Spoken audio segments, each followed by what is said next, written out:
দেখেন, আমাকে যদি আল্লাহ মনোনীত করে ইনশাল্লাহ এগুলি থাকবে না। চাঁদাবাজি, কিশোর গ্যাং, এগুলি কিছু থাকবে না।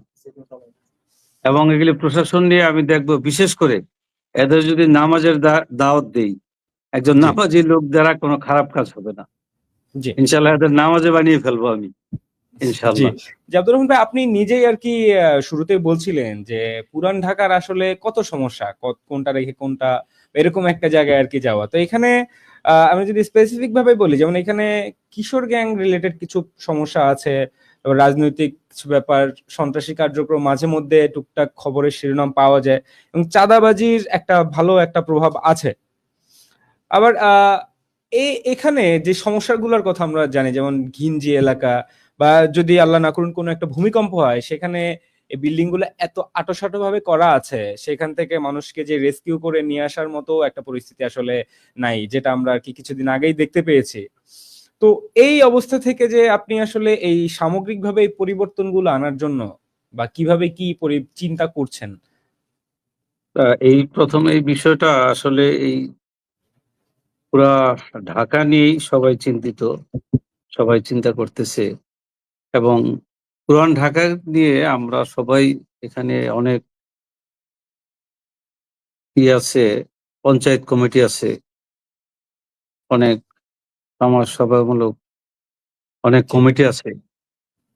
তাদের সাথে আমরা আলোচনা করতেছি। বিশেষ করে এখন এটা তো আল্লাহ পাকের একটা খাস রহমত যে আমাদের যদি আল্লাহ হেফাজত করে, যেটা হয়ে গেছে, যেটা যেভাবে আছে, এটা তো জি আসলে সময়ের ব্যাপার। আল্লাহ যদি মনোনীত করে, আর এটা তো ঢাকা সিটি কর্পোরেশনের দায়বদ্ধতা আছে, রাজুকের দায়বদ্ধতা আছে।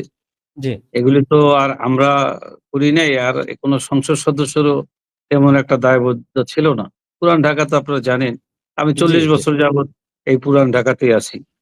কাজী জি আলাউদ্দিন রোড, সিদ্দিক বাজার সহ বর্তমানে বাড়ি আমার লালবাগী, এখানে অবস্থান করতেছি।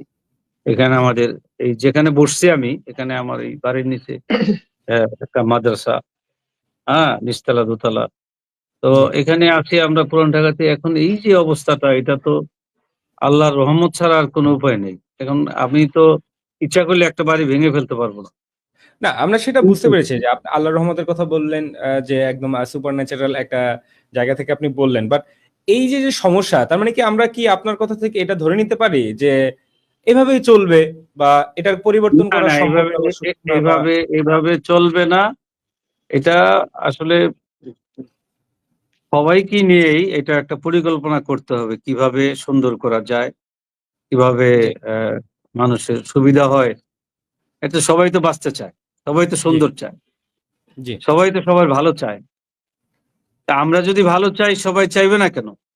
তখন আমরা কাজ করব সবাইকে নিয়ে, আল্লাহ যদি জি তৌফিক দিয়ে, দোয়া করেন।